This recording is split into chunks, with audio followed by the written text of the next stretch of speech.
Assalamualaikum warahmatullahi wabarakatuh buat saudara-saudara muslimku di mana saja kalian berada.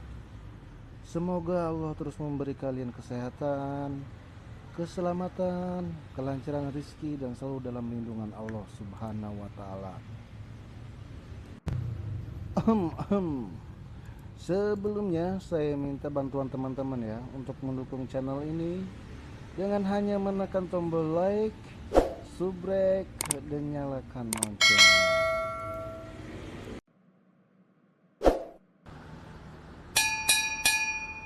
Oke kawan-kawan, hari ini aneh bahagia banget ya kawan-kawan.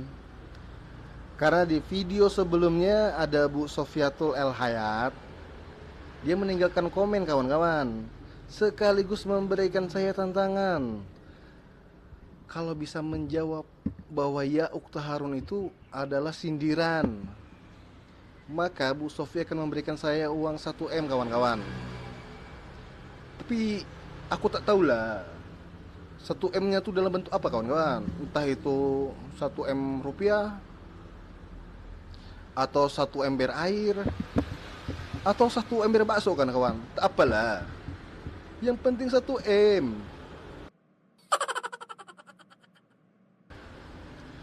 Pertama kita bahas dulu ya kawan-kawan, kata ukta atau saudara. Frasa saudara tidak selalu bermakna harfiah hubungan saudara secara kandung kawan-kawan. Hal ini tuh sebetulnya lucu ya, karena umat B2 tersebut ngakunya tuh banyak kali mengkaji secara Ibrani, Aramaik, bahkan mengkaji pula Arabi. Tapi seolah-olah mereka mengabaikan fakta bahwa kata akhun dan ukhdun dalam bahasa Arab dan atau akhot dalam bahasa Ibrani memiliki pemaknaan selain hubungan saudara kandung. Kita lihat di kamus kosakata Strong Ibrani kawan-kawan, dari kata dan ahot. Ini kita lihat kawan-kawan ya, dalam keterangan Strong tersebut, bahkan saudara dengan maksud bukan saudara kandung disebut lebih banyak kawan-kawan daripada pengertian secara harfiah. Kita lihatlah ini, simple kan kawan-kawan. Selanjutnya kita langsung ke Al-Quran ya kawan-kawan. Pemaknaan kata saudara itu bukan diartikan secara harfiah. Ini contoh dalam surat Al-A'raf ayat 65, ayat 73, dan ayat 85. Nabi Hud, Nabi Saleh, dan Su'aib dikenal sebagai saudara masyarakat mereka masing-masing kawan-kawan. Dan kami telah mengutus kepada kaum Ad saudara mereka Hud. Ayat berikutnya, dan kami telah mengutus kepada kaum Samud saudara mereka Saleh. Ini contoh kawan-kawan. Dan kami telah mengutus kepada penduduk Madian saudara mereka kawan-kawan. Apakah saudara di situ bermakna saudara kandung? Kan tidak kawan-kawan. Selanjutnya kita ke ayat Al-Quran yang pemakaian kata saudara secara metafor ya dalam Al-Quran. Contoh, orang-orang beriman itu sesungguhnya bersaudara. Ini bukan berarti setiap orang yang beriman bersaudara kandung kawan-kawan. Jadi tidak bisa diartikan secara harfiah ya. Selanjutnya, sesungguhnya pemboros-pemboros itu adalah saudara-saudara setan. Jadi bukan berarti mereka bersaudara kandung ya dengan setan. Jadi kata ukhta itu tidak selalu diartikan harfiah. Ini beberapa contoh ayat dalam Al-Quran ini seharusnya sudah cukup kawan-kawan. Ya kalau kaum-kaum B2 itu terus mengartikan secara harfiah, suka-suka mereka aja kawan-kawan. Aku tadi udah kasih contoh. Tak hanya 1 ayat pula gue kasih, banyak ayat pula itu gue kasih. Jadi pemaknaan kata saudara itu bukan berarti saudara kandung ya kawan-kawan. Kalau umat B2 itu mungkin tak bisa menerima itu ya, karena kemampuan otaknya cuma sampai situ aja kawan-kawan. Tak mampu lagi berpikir. Bukan salah kita ya kawan-kawan, bukan salah kita. Nah, sekarang giliran aku kawan-kawan ya, mengartikannya secara harfiah. Ya kita mencoba menjadi tolol ya. Bukan kita sih, gua aja sih. Gua mencoba menjadi tolol kawan-kawan. Ya, buat kalian semua lah. Jadi aku pura-pura tolol kawan-kawan. Contoh nih, Yesus anak Daud. Kita lihat ya di Tawarik, keturunan-keturunan Daud. Mana di sini? Tak ada Amnon anak Raja Daud ini punya saudara namanya Yesus. Kan tolol kalau begini kawan.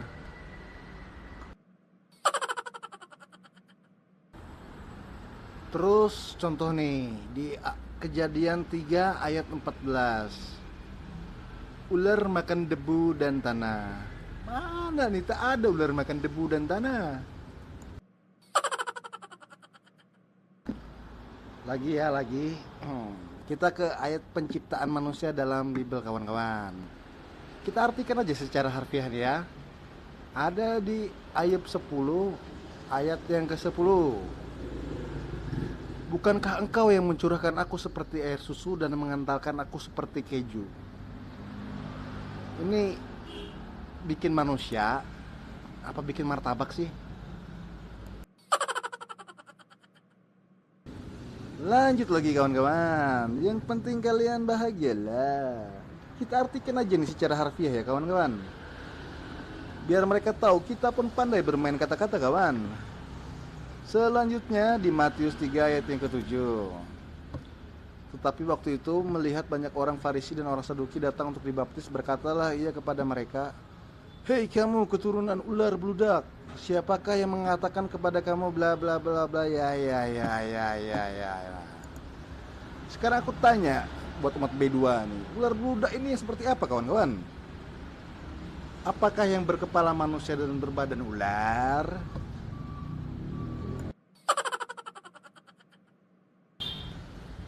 Banyak ayat ya kawan-kawan. Kalau semua aku kasih di sini, nanti kalian pada ketawa semua itu. Ntar dikira pula aku mengolok-olok mereka. Padahal aku cuma mengikuti pola pikir mereka itu. Diartikan secara harfiah. Yang kedua, kita langsung aja buktikan ya bahwa Maryam dalam Al-Quran ini tidak sejaman dengan Musa. Sekalian Bu Sofi transfer ya 1M-nya.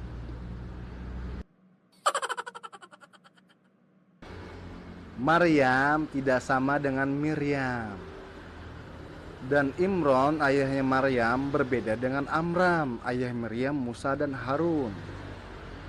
Pertanyaan bego ini sebenarnya udah dijawab di zaman Nabi Muhammad masih hidup kawan-kawan.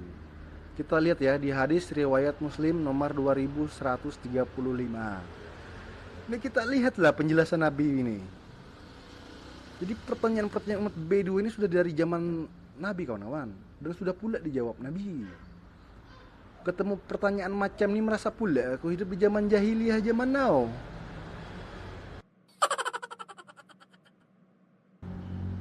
Bukti Maryam tidak sejaman dengan Harun dan Musa ada di surah Al-Imran yang dimulai dari ayat 35 sampai 41. Ini kawan-kawan bisa pause nanti ya. Jadi Maryam di Al-Quran itu sejaman dengan Zakaria, ayahnya Yahya. Dan Yahya ini di beberapa tafsir ini sama dengan Yohanes ya kawan-kawan. Selanjutnya, tantangan Bu Sofiatul buktikan Al-Quran itu menggunakan ya ukta Harun sebagai sindiran. Ya kita bacalah ayatnya. Jangan ayat deh, terjemahannya aja deh, biar mudah ini kalian pahami kawan-kawan. Kemudian dia Maryam membawa bayi itu kepada kaumnya dengan menggendongnya. Mereka kaumnya berkata, perhatikan tanda kutip ini ya kawan-kawan. Wahai Maryam, sungguh engkau telah membawa sesuatu yang sangat mungkar.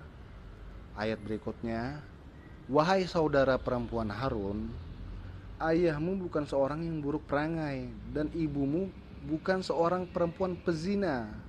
Akhir tanda kutip.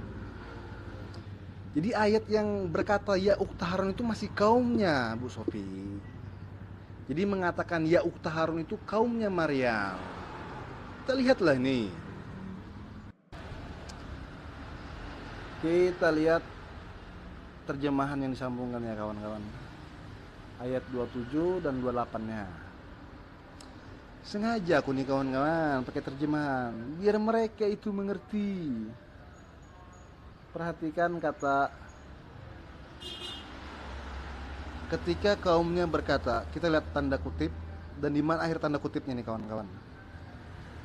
Jadi yang mengatakan ya ukhta Harun itu adalah kaumnya Maryam. Jadi maksud ayatnya ini adalah seperti kalimat ironi ya, kalimat ironi dari kaumnya Maryam kepada Maryam. Jangan-jangan umat B2 nih tak tahu tanda kutip, tak tahu juga kalimat ironi kawan-kawan.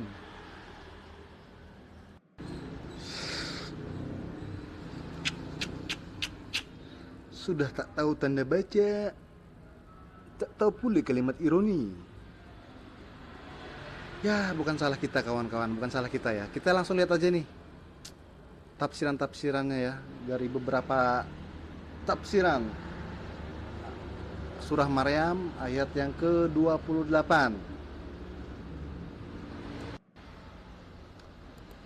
Tafsir dari Al-Muhtasar, markas tafsir Riyadh di bawah pengawasan Syekh Dr. Salih bin Abdullah bin Humaid. Kita lihat nih, ya ukhta Harun mengartikannya seperti ini kawan-kawan. Wahai wanita yang menyerupai Harun, seorang yang saleh dalam ibadahnya. Jadi jelas lah ini kalimat sindiran. Lihat lagi nih, Zubdatut Tafsir min Fadilah Qadir, Syekh Dr. Muhammad Sulaiman Al-Asikair. Ya ukhta Harun, Harun adalah laki soleh yang hidup pada zaman itu. Terdapat pendapat mengatakan bahwa ayat ini adalah wahai orang yang kami kira seperti Harun dalam ibadah, bagaimana kamu melakukan perbuatan yang seperti ini? Jadi kaumnya itu mereka merasa kaget ya kawan-kawan. Jadi Maryam yang mereka kira soleh itu tahu-tahu melahirkan seorang anak. Kita lihat tafsir ringkas dari Kementerian Agama Republik Indonesia ya. Tidak puas mencemoh Maryam, mereka pun merendahkan dengan menyebut keluarganya. Jadi cukuplah ini beberapa tafsir ini. Ini semua tafsir sudah saya kasih nih. Jadi kalimat ya ukhta Harun itu artinya kalimat sindiran. Atau mau tafsir dari Targum Al-Quran yang berbahasa Ibrani. Rockendorf dan Profesor Uri Rubin memberikan pengertian bahwa ukhta Harun itu bukan bermaksud untuk menunjukkan Maryam sebagai saudara kandung Harun, melainkan sebagai saudara perempuan bagian dari keluarga Harun. Sudah paham ya kawan-kawan? Semua tafsir-tafsir ulama kami pun seperti ini kawan-kawan. Kalimat sindiran kaumnya Maryam kepada Maryam.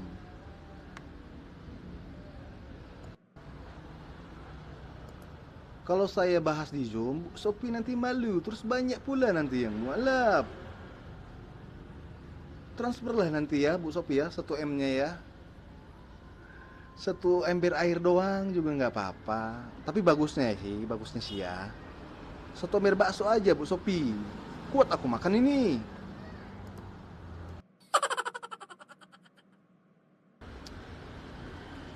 Ya buat penutup aku kasih satu contoh lagi deh kalimat ironi ya. Misal zaman now ada seorang perempuan dari umat B2 yang hamil tanpa seorang suami. Kalimat ironi atau frase yang aku gunakan jadi gini kawan-kawan. Oh ya anak Tuhan, ayahmu itu orang yang baik dan ibumu itu bukan seorang pezina. Apakah anak Tuhan yang saya maksud di sini adalah anaknya dari Tuhan? Kan tidak kawan-kawan. Ya tapi kalau umat-umat B2 itu mau mengartikan secara harfiah, ya suka-suka mereka lah kawan-kawan. Bukan salah kita kawan-kawan. Otak mereka mungkin memang sampai situ aja kawan-kawan. Oke. Assalamualaikum warahmatullahi wabarakatuh. Sampai jumpa di konten berikutnya.